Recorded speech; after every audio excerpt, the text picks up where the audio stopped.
Seu meu amado, bem-vindo de volta ao nosso encontro semanal.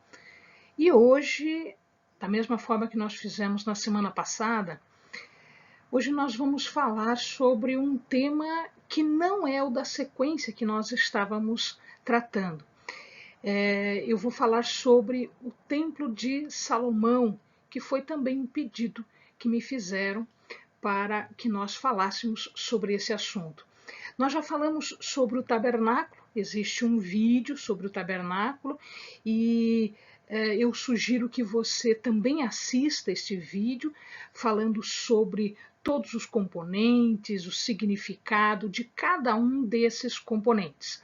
Não vai ser diferente aqui. O templo vai ser da mesma forma construído, com a mesma lógica que foi construído o tabernáculo. Então vamos lá, pegue a sua Bíblia, pegue o seu caderno de estudos, ore ao Senhor, porque hoje nós vamos falar do Templo de Salomão. Muito bem, nós fizemos este material, nós construímos este material com base em várias passagens, principalmente as passagens de 1 Reis, do capítulo 5 ao capítulo 8, 2 Crônicas, do capítulo 2 ao capítulo 7, que fala especificamente sobre o Templo de Salomão. Além disso, nós também utilizamos alguns livros que trazem algumas informações, inclusive informações arqueológicas. Então, a arqueologia e o estudo da arquitetura dos prédios da época vão nos auxiliar a falar alguma coisa, a entender alguma coisa a respeito do Templo de Salomão. Além disso, nós também utilizamos de alguns escritos de Joséfo. Então, material arqueológico, material bíblico, material de estudiosos. Esta é a base da nossa aula de hoje, além, óbvio, das escrituras sagradas. Muito bem, para que a gente entenda como é que o templo foi criado, como é que ele foi construído, é interessante notar algumas questões anteriores. Vai facilitar o nosso estudo e vai fazer com que a gente entenda como é que as coisas aconteciam naquela época. Em primeiro lugar, é preciso que se diga que Israel era uma nação jovem, muito jovem. Eles saíram de um cativeiro egípcio, onde eles faziam trabalhos braçais, onde eles faziam trabalhos de menor importância. Poucos tiveram, dentro do Egito, condições de aprender algo um pouquinho mais aprofundado, um pouquinho mais elevado. Então, Israel, ao sair de lá, passou pelo período dos juízes, mais ou menos uns 300 anos, enquanto nação. Então, entre 300 a 400 anos, Israel vagava pelo deserto e depois se estabelece numa terra, conquista uma terra. Não havia tempo ainda, condições ainda de se criarem engenheiros, construtores, artífices necessários a uma construção como a construção do templo. Então era preciso que houvesse auxílio externo. Esse auxílio externo, ele veio de uma cidade chamada Tiro. Tiro fica na região da Fenícia. E aí, nessa região, existiam engenheiros e construtores muito experientes. Por quê? Porque eles já tinham um tempo maior como nação, eles já haviam preparado pessoas especificamente para construções, inclusive eles eram exímios navegadores, portanto, grandes construções, construções que exigiam um conhecimento específico, já era praticado há muito tempo por eles.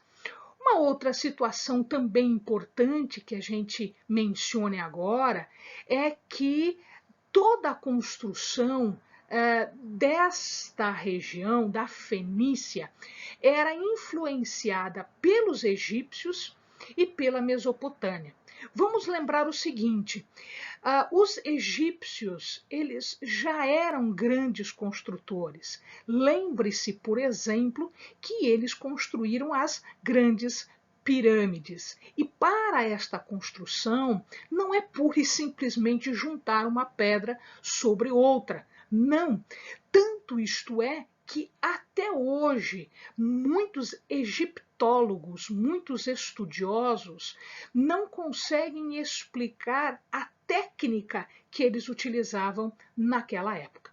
Hoje nós temos maquinários, hoje nós temos computadores, hoje nós temos uma tecnologia muito grande. Naquela época, não. Então, naquela época, existia uma técnica muito mais apurada do que hoje nós podemos imaginar. Tanto é que eles construíram isso tudo. A Mesopotâmia não fica à parte disso. Das 7 maravilhas do mundo, nós podemos citar os jardins suspensos da Babilônia, que eram uma obra de arquitetura primorosa. Então, estas pessoas, elas tinham conhecimento, elas tinham a engenharia, elas tinham a técnica, ao conhecimento de construção que havia sido desenvolvido por séculos. E, portanto, esta foi a fonte, este foi o fundamento para a construção do Templo de Salomão. Mas por que naquela época era possível fazer esta construção? Nós vamos lembrar o seguinte, é importante que se diga também, antes de nós falarmos sobre o templo, é que isso aconteceu, a construção do templo acontece mais ou menos por 1000 antes de Cristo. 1000 anos antes de Cristo, nós estamos falando, Davi estava no poder, Davi deixa o poder, deixa o reino para seu filho Salomão. Nesta época, o que estava acontecendo no mundo? Estava acontecendo um declínio, um decaimento de todas as nações em volta. Isso possibilitou que Israel, e aqui eu estou falando de Israel como povo hebreu e não como o reino de Israel. Lembrem-se que logo depois de Salomão, o reino é fendido, ele é dividido em reino de Judá e reino de Israel. Aqui, quando eu estou falando de Israel, eu estou falando do Reino Unido, eu estou falando dos hebreus, do povo de Deus como um todo. Então, não confundam isso. Nesta época, o povo de Deus estava vivendo o seu melhor momento. O melhor momento do povo de Deus, o momento de florescimento, de enriquecimento, de crescimento, aconteceu no final de Saul, em Davi e em Salomão. Esse foi o apogeu, esse foi o máximo que nós vamos encontrar. Depois houve queda, como os amados estão vendo nos videozinhos que nós estamos produzindo. Então percebam o seguinte, quais eram as grandes nações, os grandes povos que circundavam o povo de Deus? Nós temos os hititas. Um pouquinho antes desta época, os hititas foram exterminados. Alguns anos antes, uns 100 anos antes, eles foram exterminados. Então eles não faziam frente, eles não faziam guerra contra o povo de Deus. O Egito, nesta época, ele estava enfraquecido. Nós temos, mais ou menos por esta época, uma sucessão de faraós muito fracos, muito incompetentes e, portanto, ele estava perdendo, inclusive, território. Partes do seu território estavam se emancipando e estavam se separando do Egito. Então, ele não fazia frente ao povo de Deus. A Assíria não havia crescido como nós imaginamos um pouquinho mais para frente, tá? Ela estava sendo invadida por algumas tribos aramaicas. Portanto, ela não podia se defender e atacar ao mesmo tempo. Portanto, ela estava mais preocupada em defender território, né? Depois, mais para frente, por óbvio, ela vai crescer. A Babilônia, ela era uma nação forte, era um povo forte, mas ela ainda não tinha expressão de domínio externo.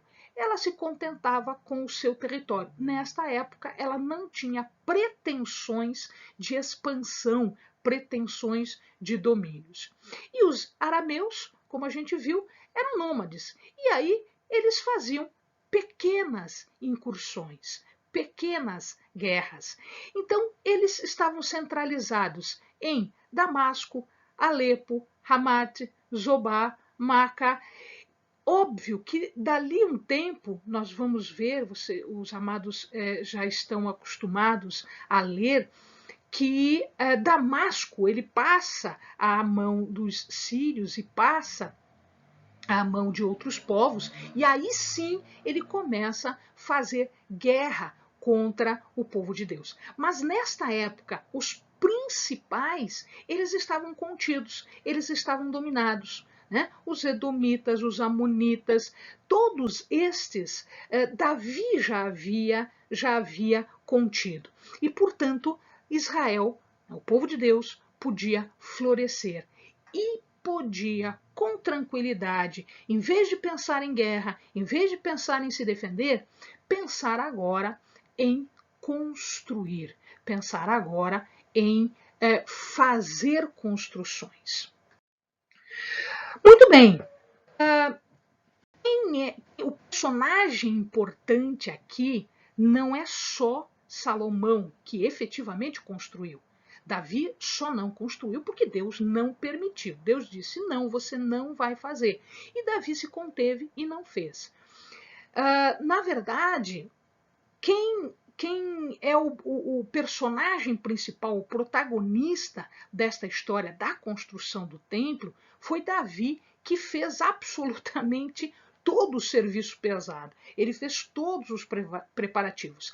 A começar pela conquista do lugar onde havia de se construir.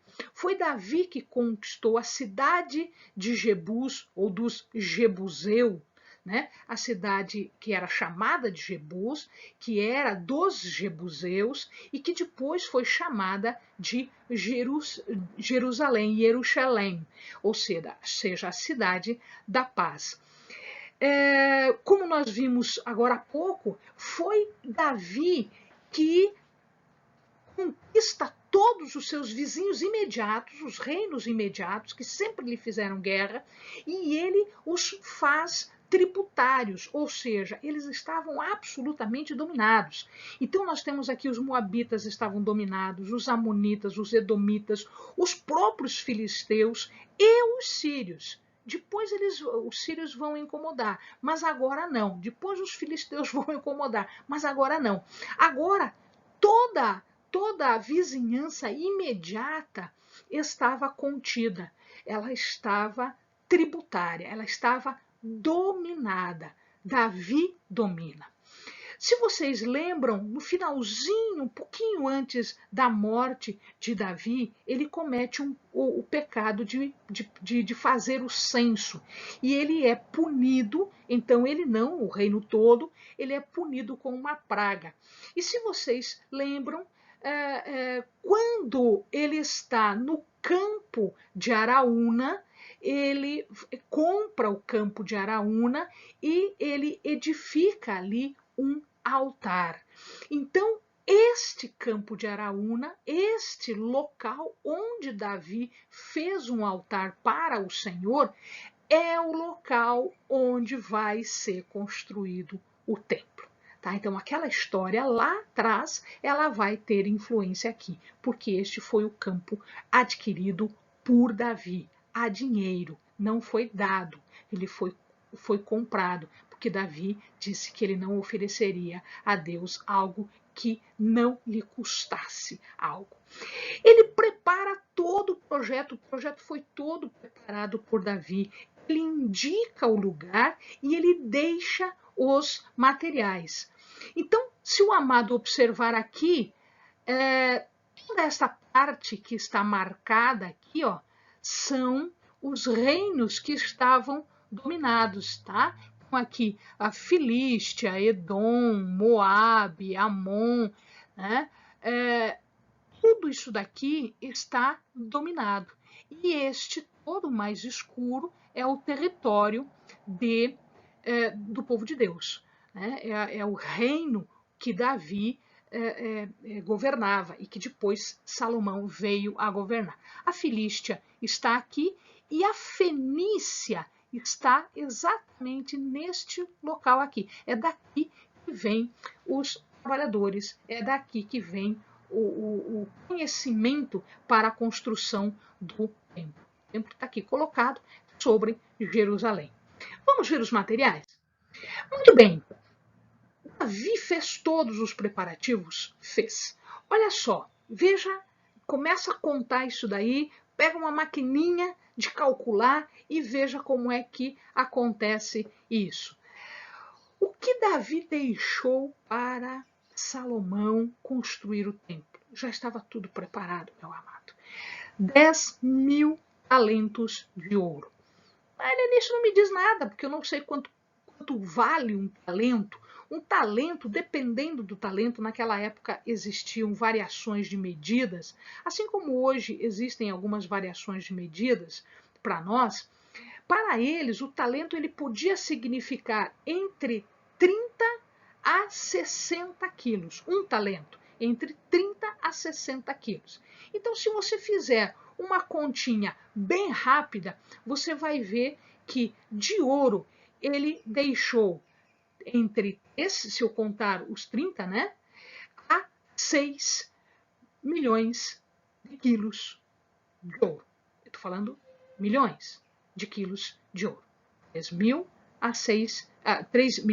a 6 milhões. Dependendo se você está usando a menor medida, que é 30, ou se você está usando a maior medida, que é 60. 100 mil talentos de ouro.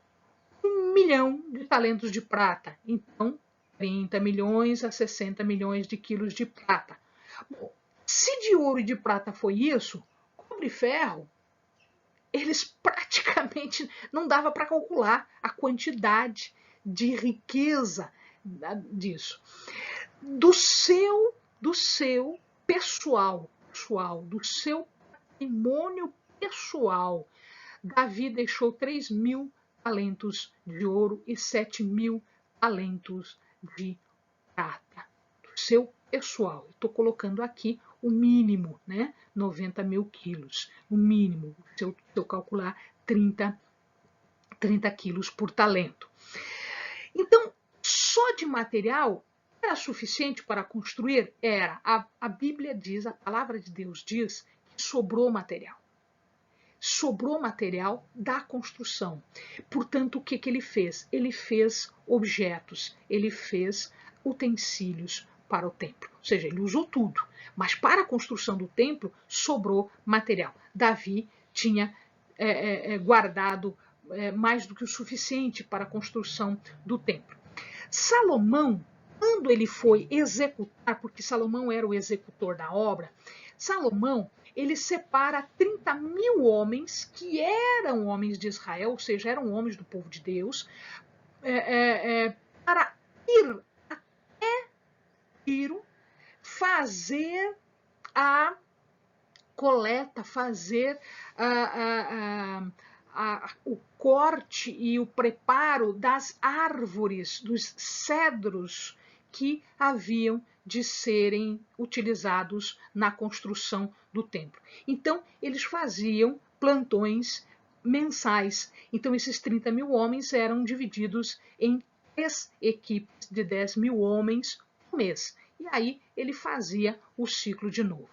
Dos não israelitas, ou seja, dos não do povo de Deus, eram 70 mil homens que faziam o carregamento desse material. E 80 mil homens como portadores. Aqui, não só das árvores, como também das pedras. Então, todo o material, as pedras, por exemplo, que foram utilizadas para a construção do templo, elas não eram cortadas lá no local, em Jerusalém. Elas eram cortadas fora, porque ele não queria nenhum barulho de corte, de batida no templo, no local do templo, porque era um local sagrado. Então, ele fazia isto fora e depois ele carregava estas pedras para o local devido. Eram grandes blocos de pedras. A gente vai ver um pouquinho mais para frente isso. Foram 3.300 encarregados de obra. Lembram quando nós falamos sobre Salomão? Se o amado não lembra, assiste de novo o vídeo que nós falamos sobre Salomão. E se o amado não lembra também, nós fizemos um vídeo de Jeroboão I. Jeroboão I era um destes encarregados, era o principal encarregado. E foi com este principal encarregado que Salomão teve uma discussão em relação ao forçar os trabalhadores. Não especificamente aqui na construção do templo, porque Salomão não construiu só isso. Salomão construiu outras coisas.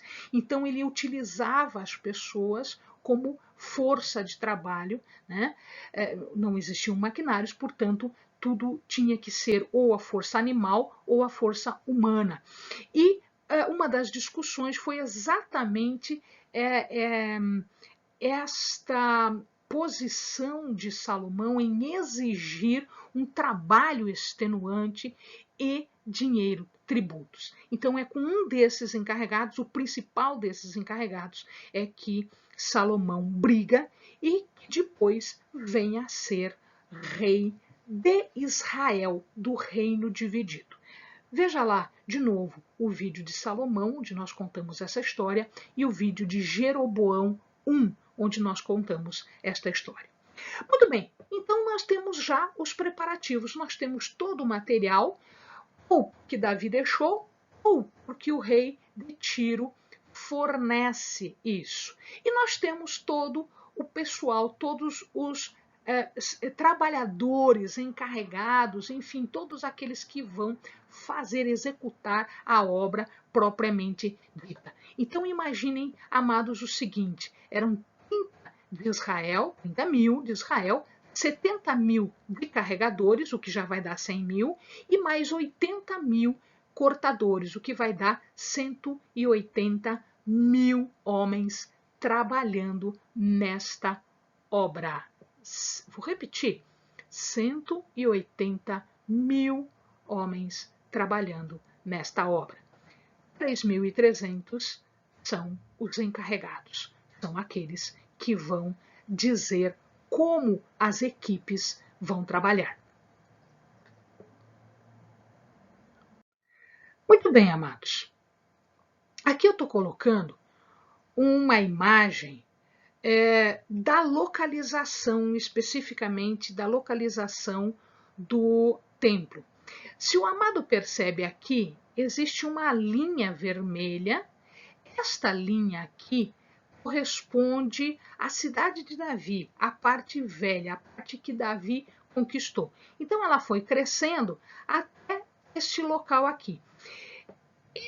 Esta linha aqui é o primeiro muro, é um muro que defendia esta primeira parte que foi conquistada por Davi. Aqui em cima, os amados vão ver, isso aqui correspondia ao campo de Araúna. Depois ele foi ajeitado para a construção do templo. Essa imagem não é a imagem esse templo aqui não é a imagem do templo de Salomão, já é um outro templo que nós vamos explicar para o amado. Então ele expande mais para cá. Essa linha verde aqui é a linha do segundo muro, é onde a primeira expansão além de Davi foi feita, e esta linha amarela corresponde ao terceiro muro. Então, na época de Jesus, nós vamos ter mais ou menos esta área toda aqui, né?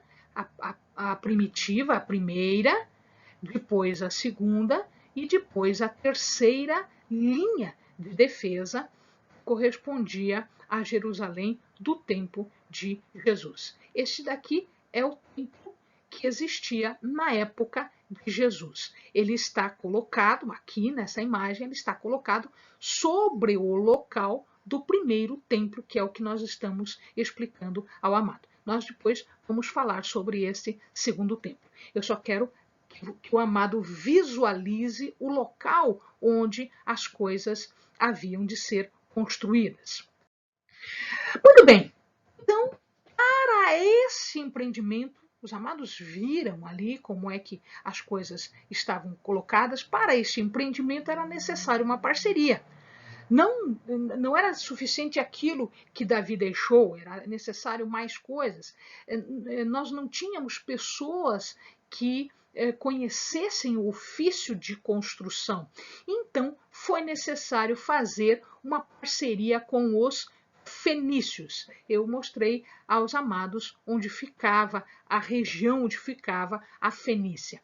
Naquela época, quem dominava, quem era o governador, quem era o rei do local, se chamava Irão.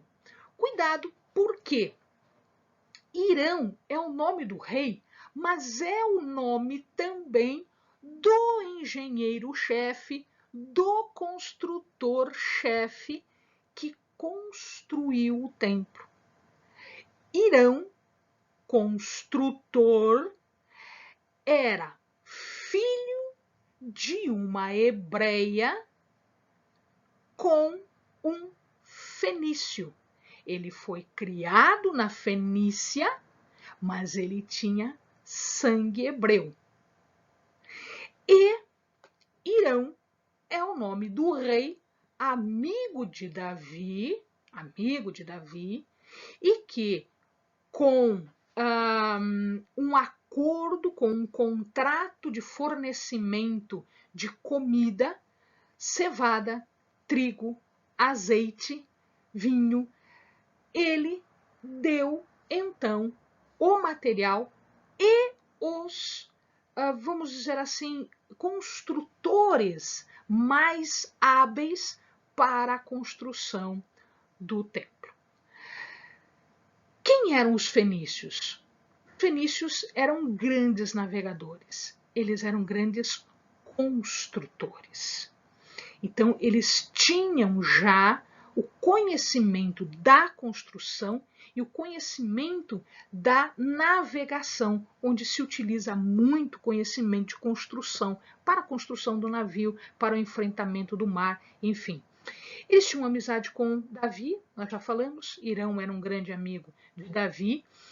Tiro era a principal cidade da Fenícia.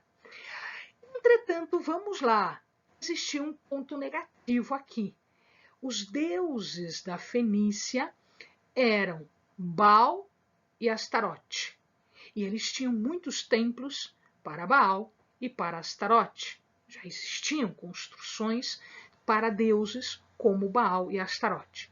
Mais para frente nós vamos ver que este Baal e esta Astarote, eles acabam sendo adorados por reis israelitas, principalmente Acabe e Jezabel, que Jezabel vinha também de uma outra cidade da Fenícia, né, e, portanto, trouxe consigo os seus deuses e influenciou de uma maneira muito profunda a Acabe. Nós vamos ver isso mais para frente.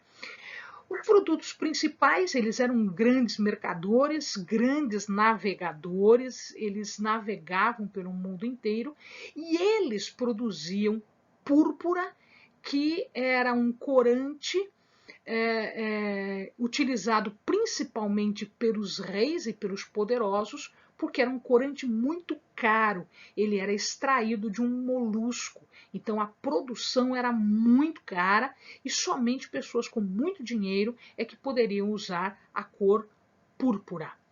É a cor dos reis, a cor dos governantes. Até hoje ela é considerada assim. E eles construíam também, eles produziam também vidro. Então eles já dominavam a técnica da produção de vidro, que depois se torna um dos grandes produtos, né? Super importante, eles desenvolveram o alfabeto. Então hoje, como é que nós podemos nos comunicar?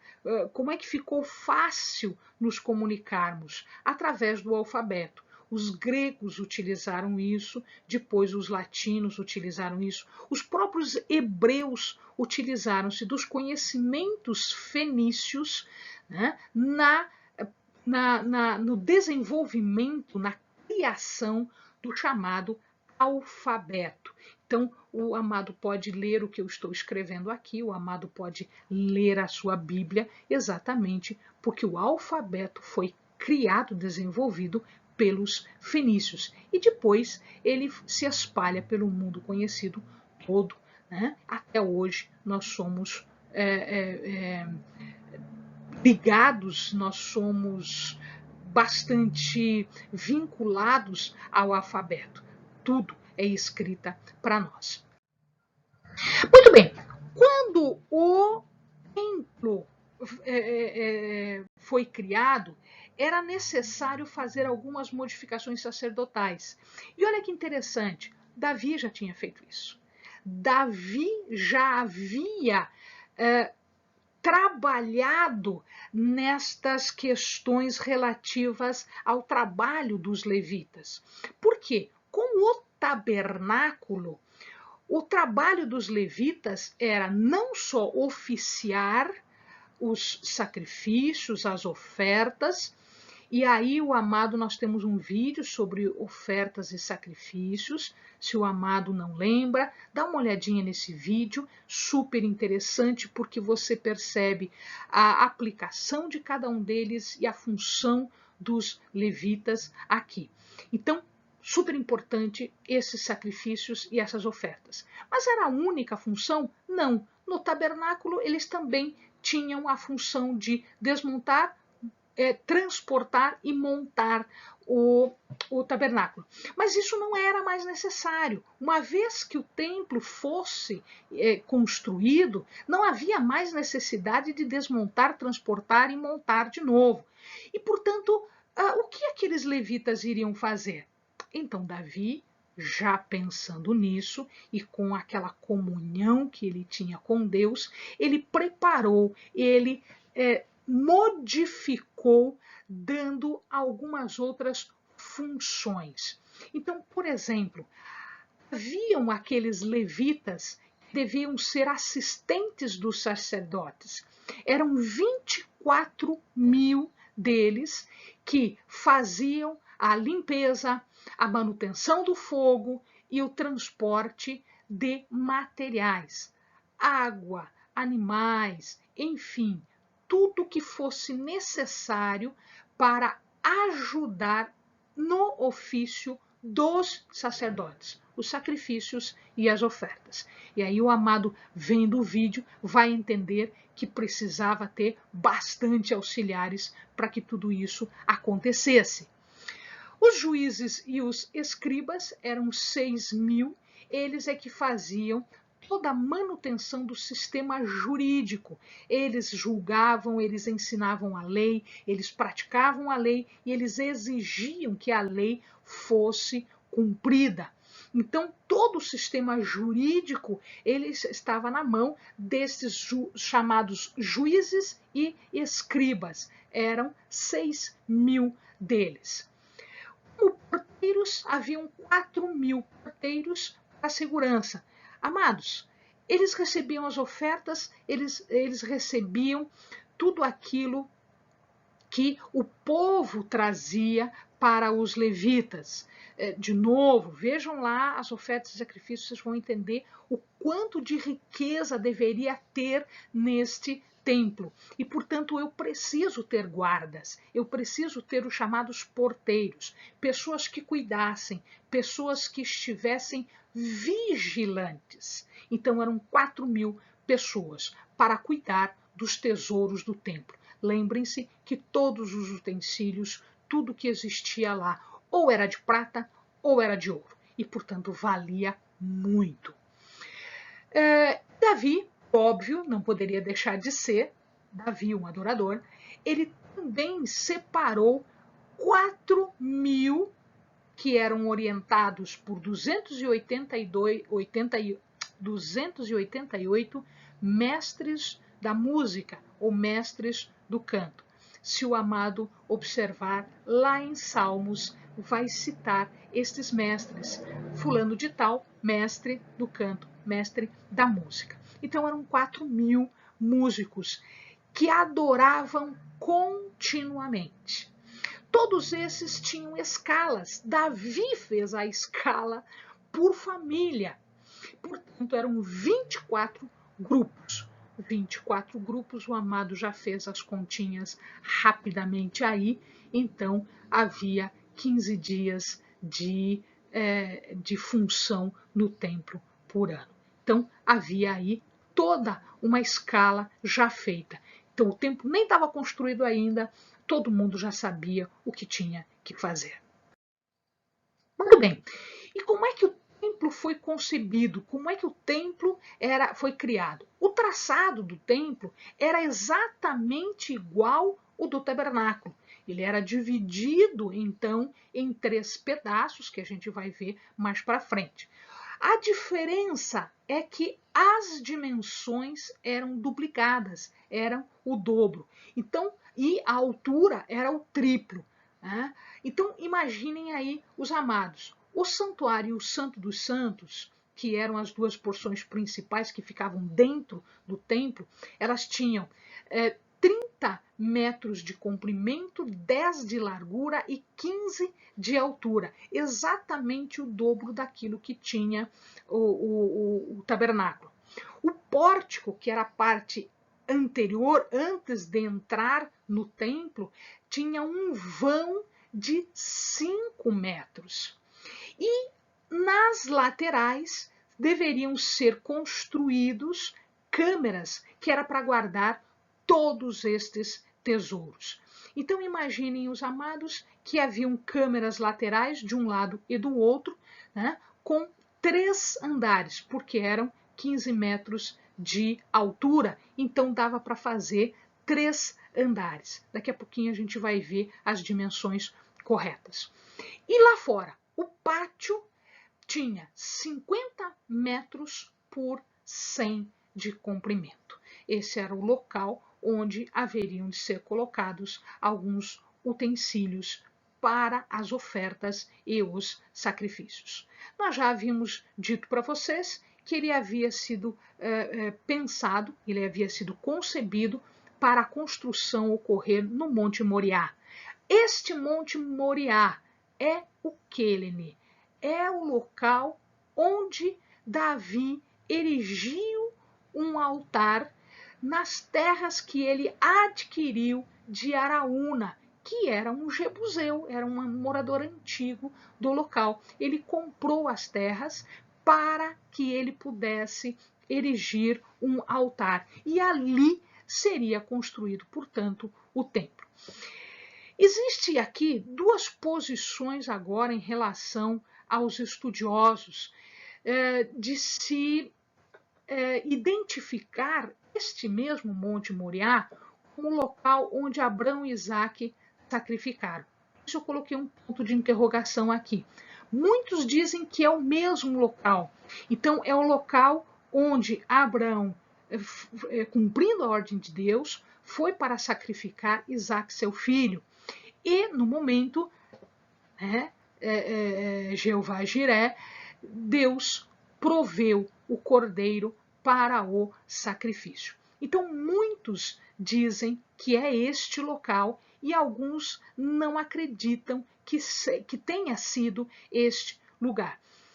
Eu particularmente sinto no meu coração, assenta no meu coração a hipótese de ter sido sim este local onde Abraão, o patriarca, o primeiro adorador, né, o primeiro a levar o nome de Deus, né, demonstra, num ato de fé, demonstra toda a sua adoração, toda a sua obediência a Deus. Então, imagina-se que tenha sido este mesmo local.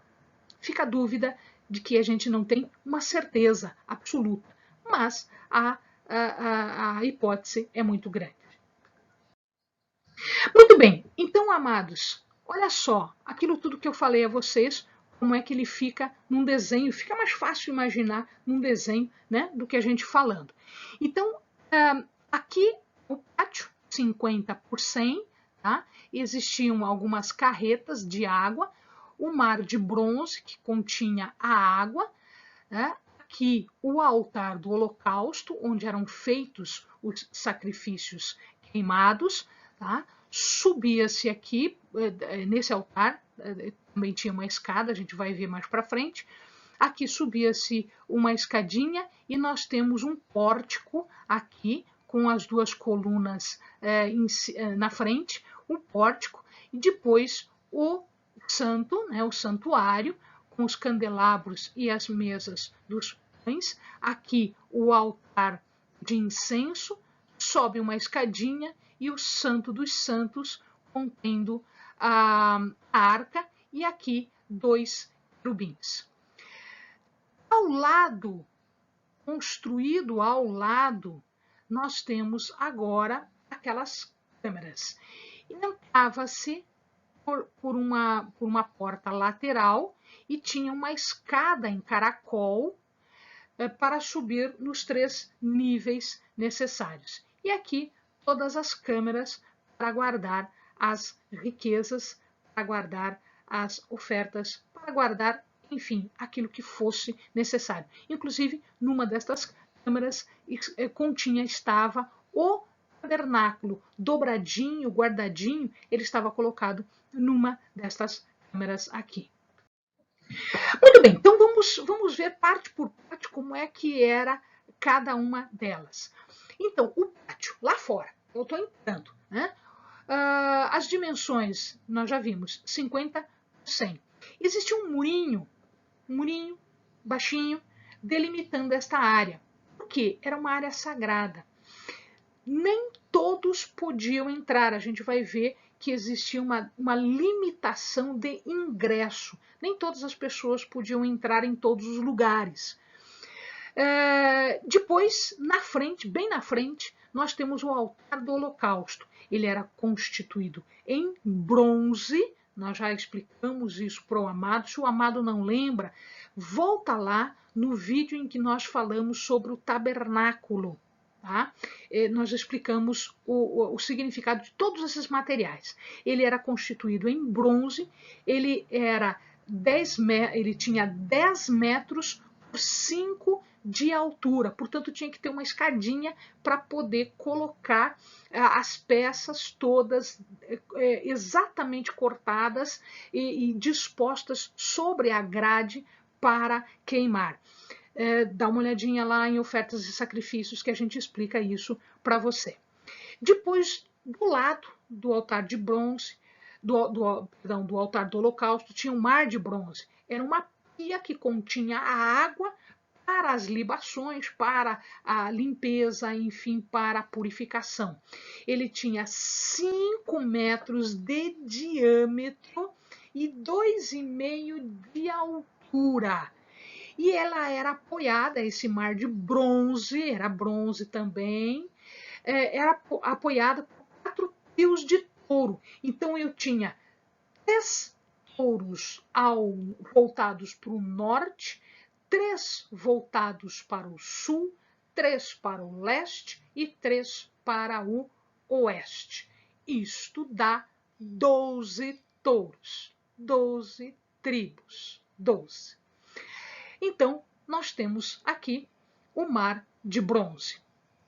Depois, nós temos, antes de entrar no templo, propriamente dito, nós temos as colunas de bronze. As colunas eram feitas de bronze. Lembrem lá, amados, o altar era de bronze, o mar era de bronze e a coluna era de bronze. Tá?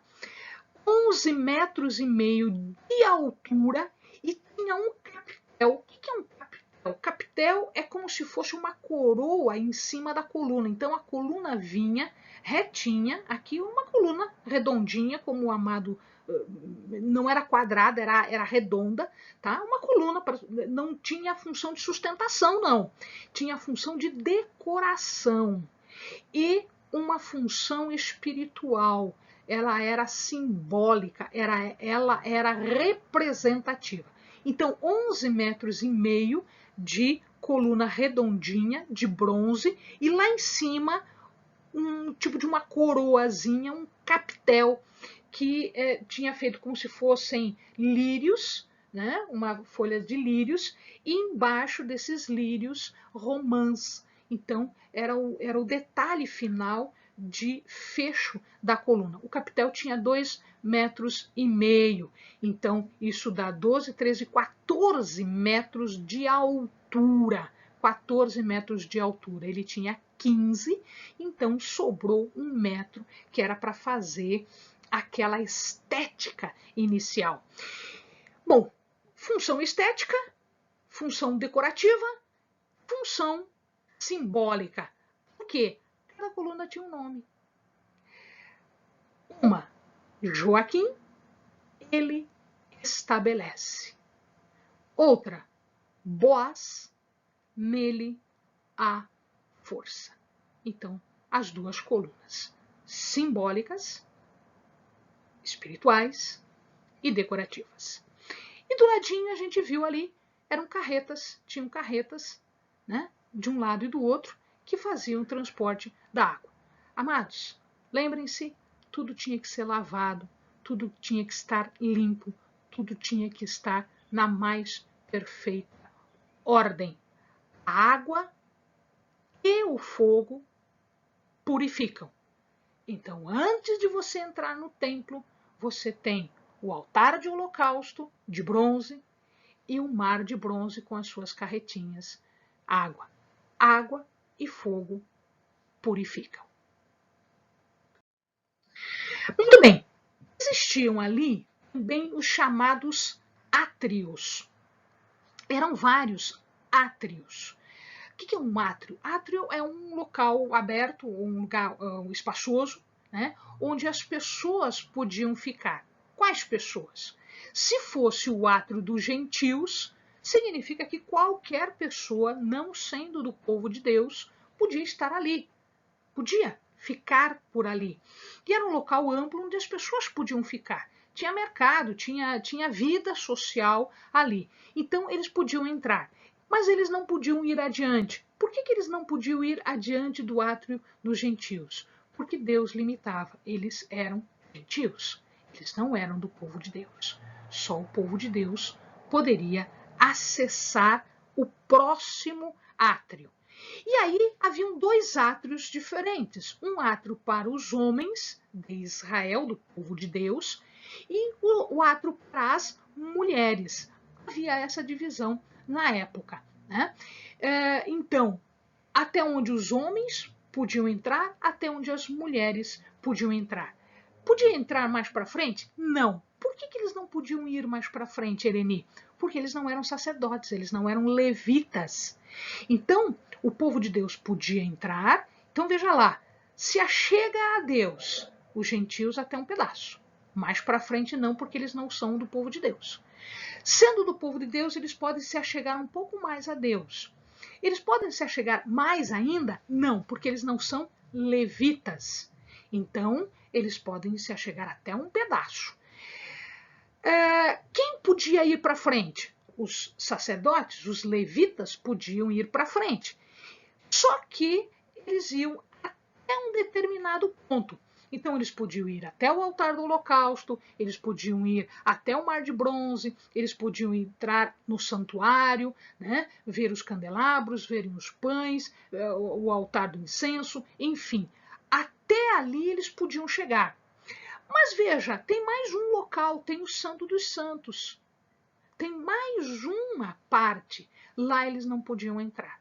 Quem pode entrar neste outro local que era fechado por um véu? Só o sumo sacerdote. E este sumo sacerdote só poderia entrar num único dia, que era o dia da expiação, e ele tinha que se preparar muito para entrar nesse local, porque era um local santíssimo.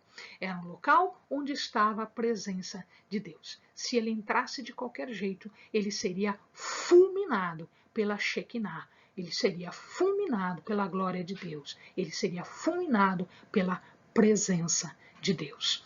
Então, amados, veja que coisa interessante. Dependendo da tua qualidade como pessoa, você podia entrar e se aproximar. Então, gentil até um pedaço, hebreu até um pedaço, levita até um pedaço, sumo sacerdote até o final. Num único dia, sob uma circunstância muito precisa. Então havia limites para a presença de Deus. Glória a Deus que hoje não é assim.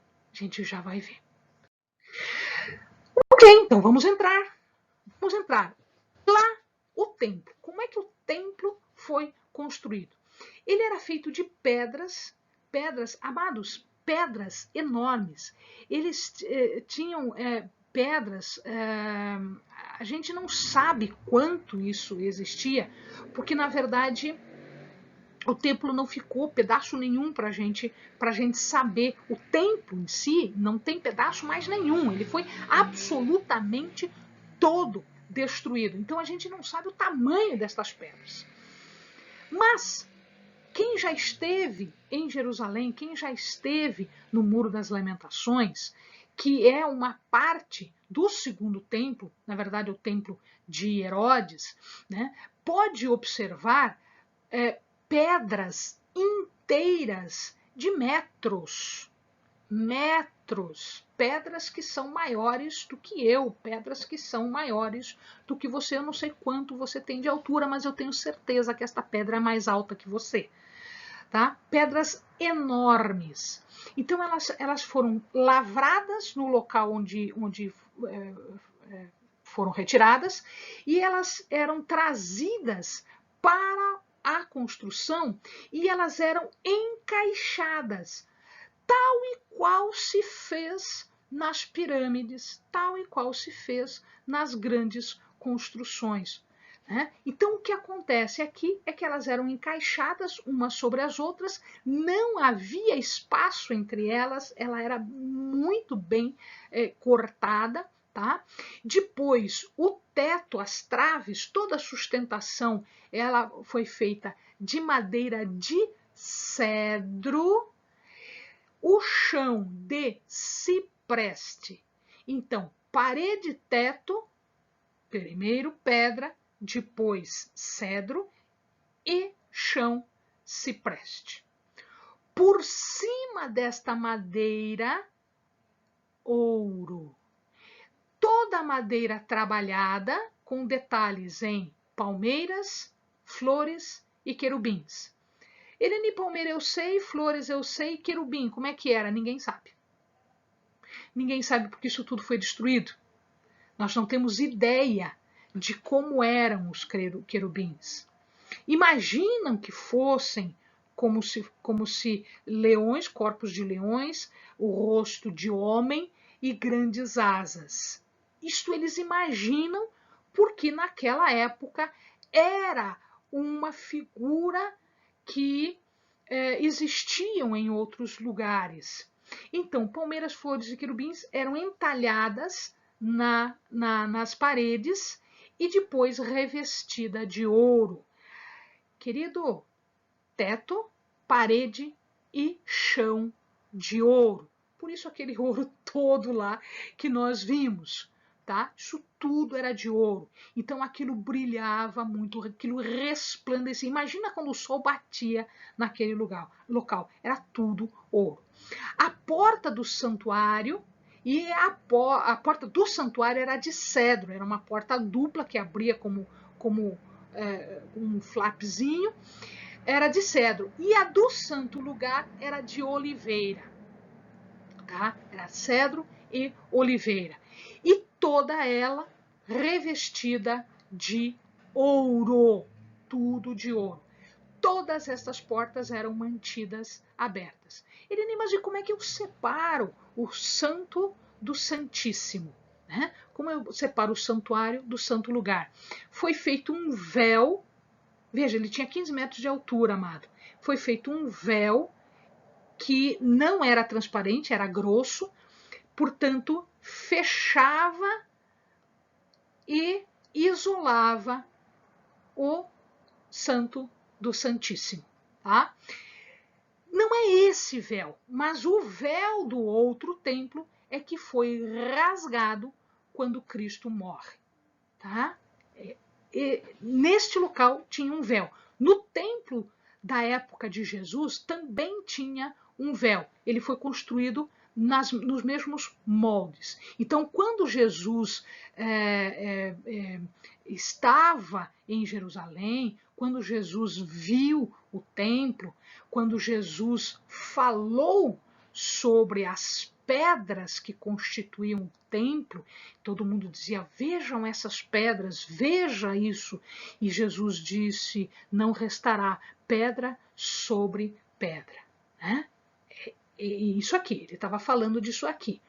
Então veja lá, quando ele morreu, um véu que estava separando o santo do santíssimo local, que era um véu, não este, mas um véu semelhante a este, ele foi rasgado de alto a baixo. Foi de cima para baixo. Não foi alguém que chegou lá embaixo e puxou. Não. Foi de alto a baixo. Tá? Então, o interior era desta forma. O que existia no interior? Vamos lá. Existia, então, o pórtico, que é esta parte aqui. Ela era chamada de ulam.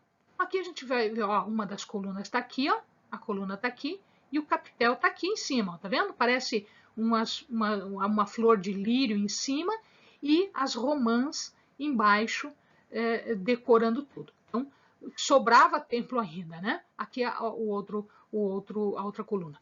Então, eu tenho um pórtico chamado ulam. Eu tenho 5 metros de vão. E aí eu entro aqui. Então, aqui eu tenho o santuário, que era chamado de recal. Recal, então, veja lá, as flores, as palmeiras e os querubins, seja lá a forma que eles tinham. Tá? Os querubins significavam a proteção de Deus, o cuidado de Deus. Então ele estava todo revestido de proteção de Deus, de cuidado de Deus. Então aqui dentro ele tinha 10 por 15. Então 10 metros por 15. O que eu tenho aqui, amados? Eu tenho os 10 candelabros e as 10 mesas da oposição. E bem na frente, bem aqui, de frente, um único altar de incenso. Por que eu só tenho um altar de incenso e eu tenho candelabros e eu tenho mesas de proposição? A mesa dos pães.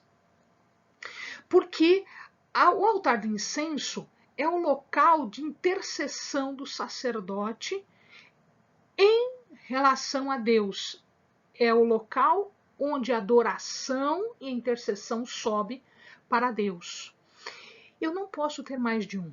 Só existe uma adoração, uma intercessão. Então, só tinha um. E os candelabros e as mesas existiam 10. As medidas do Santo dos Santos eram diferentes. Eles não sabem se o teto era rebaixado ou se o chão subia. A melhor hipótese é que ele era mais alto.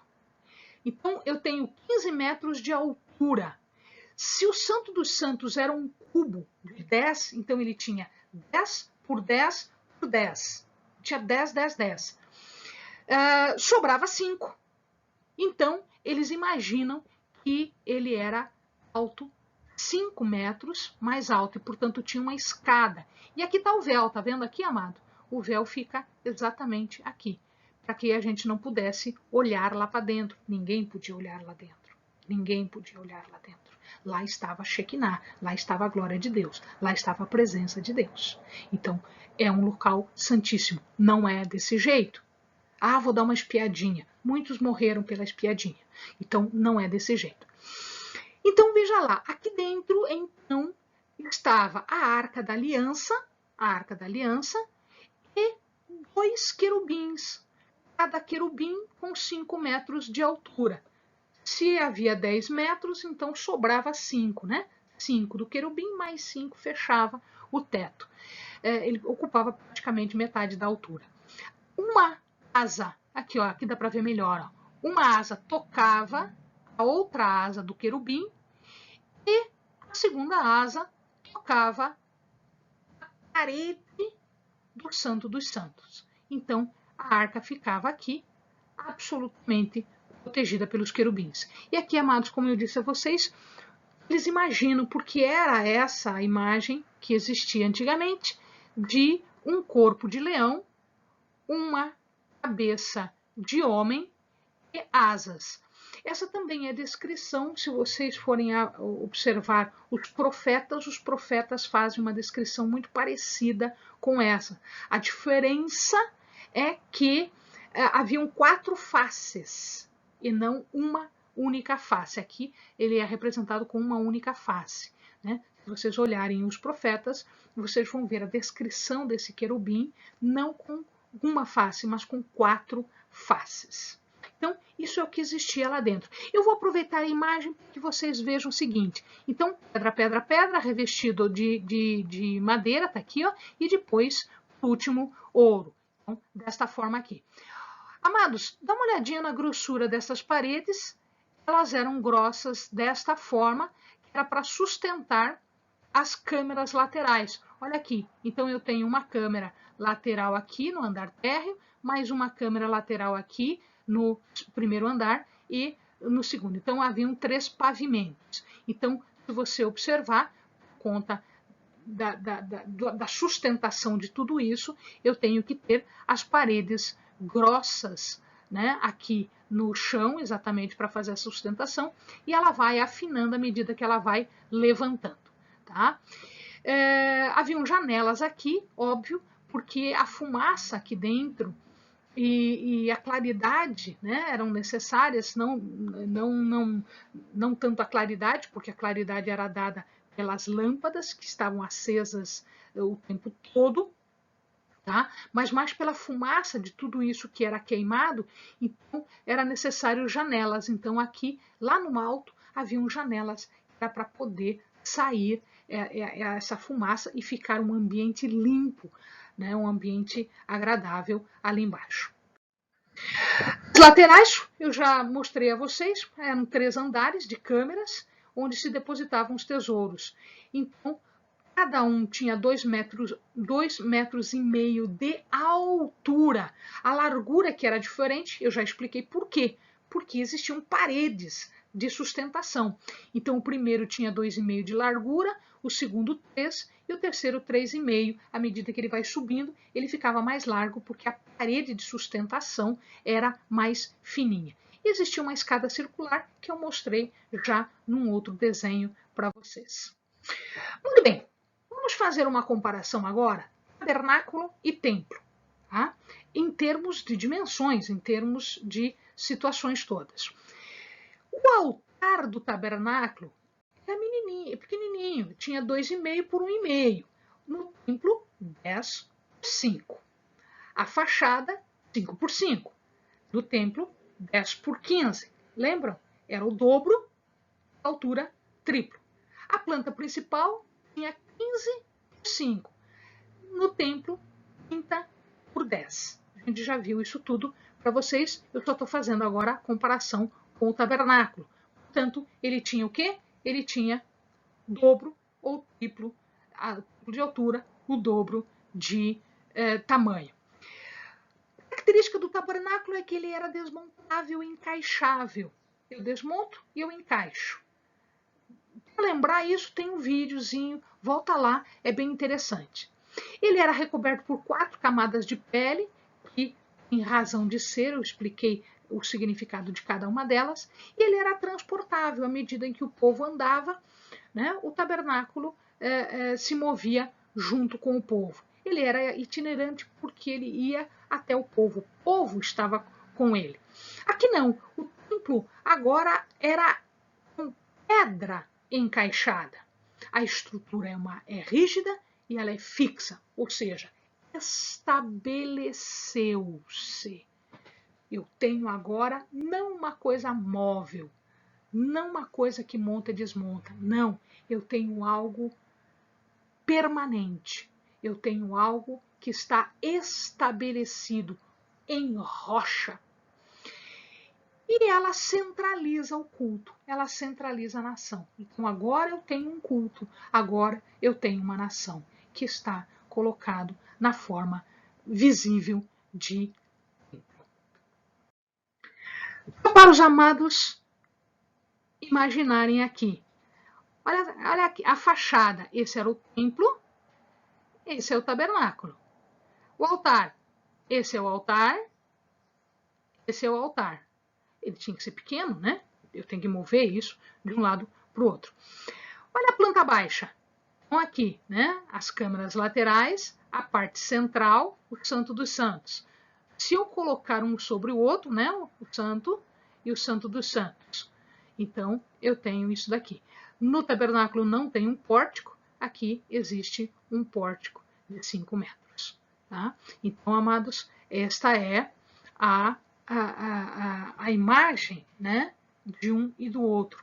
Então, na verdade, o tabernáculo ele foi expandido, ele foi fixo, ele foi consolidado, ele consolida a nação, ele consolida o culto.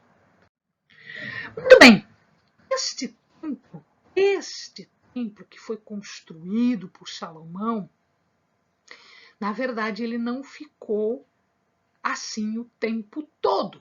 Aconteceram coisas. Veja lá, Salomão começou em 967 a.C. a construção e ele terminou em 960. A Bíblia diz, a palavra diz que ele levou 7 anos para ser construído. Depois disso, o que acontece? Vejam lá, nós já vimos todos esses reis. Se os amados não lembram, nós temos vídeos para todos esses reis. Dá uma olhadinha lá, volta lá e observa o que cada um fez ou não fez em relação ao templo. Eu começo com Acás. Acás era um rei ruim, era um rei mau, ele era idólatra. Então ele fecha as portas, ele remove o altar de bronze. O altar de bronze foi removido por Acás. Ezequias reabre o templo, porque Ezequias era um rei bom. Ele reabre o templo e restaura os sacrifícios que tinham parado desde aquela época. Depois, Manassés. Manassés, ele vai usar o templo como um templo idólatra, porque ele coloca dentro do templo ídolos para idolatria. Josias reforma o templo, restaura tudo. E aí não deu mais tempo para nada, porque Nabucodonosor, em 606, veja lá, 960, ele é terminado. Em 606, ele saqueia o templo e leva os cativos. Então, muitos dos cativos, Daniel, seus amigos, né, todos eles foram levados nessa época aqui, em 606 a.C. E em 589, quando eles fazem uma revolta, né, ele vai lá e destrói, incendeia todo o templo, ele destrói absolutamente tudo do templo. Então, o templo é destruído em 589. Parte do povo já estava cativo, alguns ficaram, mas parte do povo já estava cativo, e aqui ele destrói absolutamente tudo. Então, tudo que Salomão fez, tudo o que foi modificado por estes reis, foi destruído, incendiado, foi absolutamente destruído. Portanto, nós não sabemos, tudo isso que eu falei para vocês é o que eles imaginam que tenha sido feito, né, conforme a arqueologia e conforme a Bíblia nos fala. Muito bem, o templo foi reconstruído, sim, em 536, então 589, tudo foi destruído. Em 536, voltam algumas pessoas do exílio, do cativeiro na Babilônia. Então, 40.000 pessoas vão voltar da Babilônia para Jerusalém. E por ordem dos reis da Babilônia, eles começam a restaurar o templo. Quem está nesta empreitada? Os amados vão ler esta história agora em Esdras e Neemias. Em Esdras e Neemias. Esdras, a parte do templo, Neemias, a parte externa. Quem está envolvido além de Esdras e Neemias? Nós vamos ver Zorobabel e Jesua, principalmente esses dois na reconstrução do templo. Amados, se vocês lerem Esdras agora, vocês vão ver que existe muita oposição, muita campanha contra a reconstrução do templo. E isso faz com que a obra se paralise por um tempo. O que são essas pedras aqui embaixo? Aqui embaixo nós temos um chamado cilindro de Ciro. Quem era o governante, quem era o rei da Babilônia na época, era Ciro. E Ciro escreve o chamado Édito de Ciro, e dá liberdade agora aos cativos para voltarem à Babilônia e reconstruírem o templo, sob orientação de Deus. Então, Ciro fala que ele recebeu mensagem de Deus para fazer isso. Esse cilindro de Ciro, alguns arqueólogos dizem que é a partir deste documento aqui, que foi lavrado em pedra, eles faziam isso para ficar para a posteridade, onde se dá liberdade aos cativos. Em verdade, nós temos um outro documento que é mais específico, mas este é um dos mais famosos, onde se dá então liberdade aos cativos, não especificamente aos judeus, mas aos cativos. O que acontece é que eles paralisam a restauração e eles só vão terminar, depois eles reiniciam, eles só vão terminar em 520 a.C., porque o profeta Ageu, o profeta Zacarias auxiliam nisso, dão ânimo ao povo, tá? E porque eles retomam o edito de Ciro. E depois, quando Ciro já não é mais o rei, ele é substituído por Dario, e então, pelos editos, pela ordem de Ciro e de Dario, eles retomam a construção. Porque, como havia muita oposição, eles tinham que ter um aval espiritual, um suporte espiritual. Esse suporte veio por Ageu e Zacarias, e depois um suporte legal. Existia legalidade, ó, que eu estou falando, amado. Então existia espiritual e legalidade, porque Ciro e Dario, que eram os reis, disseram para eles: vão e façam.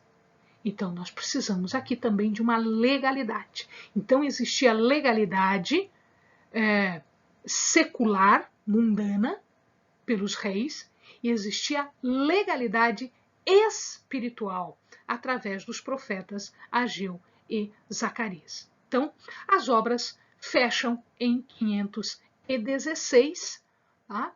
E olha que coisa interessante, eu quero chamar a atenção dos amados para isso. Em primeiro lugar, eles restauram o altar. É a primeira coisa que se restaura, amado. Presta atenção.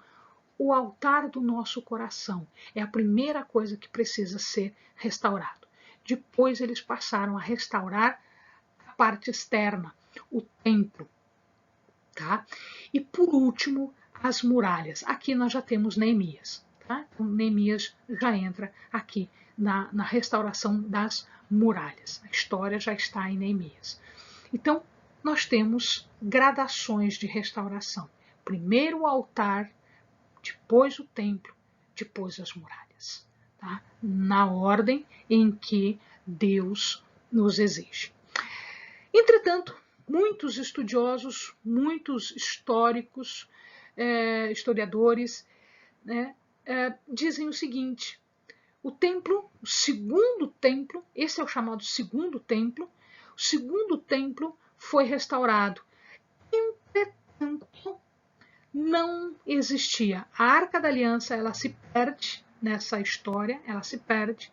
O chamado fogo sagrado, também eles dizem que não existia mais. O Urim e o Tumim também não existiam mais. E a Shekinah, a presença de Deus, também não existia mais. Isso o que os historiadores dizem. O templo foi restaurado, mas isso tudo não existia mais. Ele não tinha mais a Arca da Aliança. O que existia no Santo dos Santos? Uma pedra. Eles colocaram uma pedra no lugar do Santo dos Santos como altar. Amém, amados? Muito bem. Este templo, o segundo templo, também foi alvo de destruições. E isso acontece num período chamado intertestamentário. Por que intertestamentário? Porque depois destes profetas, depois disso tudo, nós não temos mais manifestação de Deus. Tudo se cala e aí nós só vamos ter alguma coisa no Novo Testamento. Então fechou o Velho Testamento aqui fecha o Velho Testamento, e aí nós só vamos ter o Novo Testamento no nascimento de Jesus. E este período, Eleni, de 500 e pouco até o nascimento de Jesus, esses 400 anos, o que acontece? É o período chamado intertestamentário. Então eu não tenho a Bíblia para me auxiliar em dizer o que aconteceu. Eu vou ter que ir para a história. E a história me conta o seguinte: neste período, Artaxerxes, que era da Babilônia, ele ataca o templo e ele ele retira bens e ele retira riquezas do templo. Ptolomeu, no período dos persas, também faz isso, ele também ataca o templo, ele também começa a quebrar coisas, a destruir coisas. Antíoco, no período dos persas, também, veja que nós já estamos chegando próximo ao período de Jesus, né? Antíoco, no período dos persas. Então a Babilônia já é destruída, os persas tomam o seu lugar, e aqui nós temos Antíoco IV, que já age sobre o templo. Nesta parte aqui, Antíoco IV, nós temos os Macabeus, a revolta dos Macabeus, e nós temos toda uma história em relação à guerra por poder e à guerra pelo sumo sacerdócio. Amados, nós temos um vídeo sobre o período intertestamentário. Vale a pena o amado relembrar, assistir esse vídeo do período intertestamentário, para entender o que está acontecendo aqui de Ptolomeu até Pompeu. Essa parte aqui nós temos um vídeo específico falando dos acontecimentos que são super importantes para o que viria depois.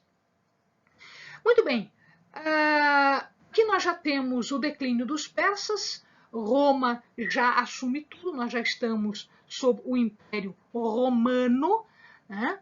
E Pompeu, para aplacar essa guerra que havia iniciado aqui, Pompeu vai e destrói o templo de novo, Tasso de novo, né? Eu tenho aqui várias incursões e cada um deles destrói um pedaço do templo, destrói um pedaço do templo, destrói um pedaço do templo. O que acontece é que Herodes vai e fecha a conta, ou seja, ele destrói tudo, né? Herodes aqui era o representante de Roma. Coisa interessante que depois dele conquistar isso tudo, quando ele é o governador de toda a área, ele acha de construir um templo. Ele quer fazer, então, média com os judeus. E aí ele reconstrói o templo. Esse templo de Herodes III, nós já estamos falando do terceiro, é o mais suntuoso, é o maior de todos, muito superior ao templo de Salomão, faça ideia. Ele inicia em 19 a.C. e ele termina em 27 a.C. Perdão, aqui está errado, é 27 depois de Cristo. Está errado aqui, não é antes de Cristo, é depois de Cristo. Então ele começa em 19 e termina em 27 depois de Cristo. Os estudiosos, os historiadores dizem que o templo ainda continua sendo mexido pelos seus herdeiros. Então ele continua ainda sendo mexido. Este templo é o templo que Jesus conheceu. Este templo, o templo de Herodes, é o templo do tempo de Jesus. Este templo depois é destruído, veja, ele termina em 27 depois de Cristo, mais ou menos, e em 70 depois de Cristo, o general Tito, ele vai e aí ele destrói tudo, ele deixa zeradinho, ele derruba, não fica pedra sobre pedra. O que é que sobra? Sobra apenas um muro das lamentações, que é esse muro aqui. Este muro é, na verdade, a fundação que Herodes fez para ampliar o templo, para aumentar o templo. Então, esta fundação, dá uma olhadinha nas pedras que eu estava falando a vocês, amados. Isso é uma pessoa, tá, que está orando no Muro das Lamentações. Dá uma olhada no tamanho desta pedra aqui, ó. Dá uma olhadinha no tamanho dessas pedras aqui. Isso aqui são as pedras da fundação. Eram estas as pedras que as pessoas disseram para Jesus: olha esse templo, olha estas pedras. E Jesus disse: não sobrará pedra sobre pedra. E de fato, todo o templo foi destruído. Amados, dá uma olhadinha aqui, se o seu amado vê essa construção, né? Essa cúpula dourada. Essa aqui é uma mesquita, ela está colocada exatamente onde estava o templo de Herodes. Esta região foi amplamente disputada e aqui os árabes então construíram uma mesquita e esta mesquita está exatamente no local do Monte Sagrado, tá? Que para eles também é um monte sagrado. Então, hoje, se vocês forem lá, vocês vão ver essa mesquita, não vão ver o templo, nem de Salomão, porque ele já foi destruído, nem o de Esdras e Neemias, porque ele já tinha sido destruído por Herodes, e Herodes reconstrói um templo que também não existe mais, que foi destruído por Tito. Tá? Aqui, amados, só para nós termos uma ideia de como era o templo de Salomão, aquele templo que nós vimos agora há pouco. Esse é o templo de Salomão. Do lado, o templo de Herodes. Aqui, ó, o pátio das mulheres, o pátio dos homens lá para dentro e depois o dos levitas. E aqui nós tínhamos câmeras especiais. Tá? Se o amado observar, aqui do ladinho as câmeras estavam coladas no templo. Aqui não, ó. Aqui elas estão ao lado, há um espaço, né? As colunas foram retiradas, né? Ela foi aumentada de tamanho. Então nós temos aqui todas as câmeras externas. E mais aqui fora existiam o lugar de comércio, tá? Onde Jesus virou a mesa de um comerciante, ficava aqui fora. Tá? Aqui, só para os amados terem uma ideia, é o tamanho de um campo de futebol, é um campo de futebol, e aqui do lado é o templo de Herodes. E aqui o pátio das mulheres, depois o pátio dos homens aqui dentro. Tá? Então, só para que o amado tenha ideia de como as coisas eram feitas. E aqui o templo de Salomão, para se ter ideia de como era a dimensão de um do outro. Amados, nenhum desses templos existem hoje. Nada disso existe hoje. E eu quero chamar a atenção dos amados para a figura de Jesus Cristo. Porque se o amado lembra quando nós falamos do tabernáculo, o tabernáculo significava Jesus. Todas as peças, toda a construção levava a Jesus Cristo. Como o templo foi feito na concepção do tabernáculo, todo o templo leva a figura de Jesus, a missão de Jesus, a Jesus Cristo. Mas nada disso existe mais. Por que não existe mais? Porque mais ou menos entre 30 e 40 depois de Cristo, né, Jesus foi morto, crucificado na cruz. Amado, quando Jesus Cristo morre, o véu se rompe. Lembram de todos os pátios? Lembram de toda aquela dificuldade de se achegar? Jesus Cristo foi o nosso sacrifício perfeito. Foi o único e suficiente sacrifício e é o nosso único e suficiente Salvador. Ele passou pelo que ele passou para que nós pudéssemos ser salvos.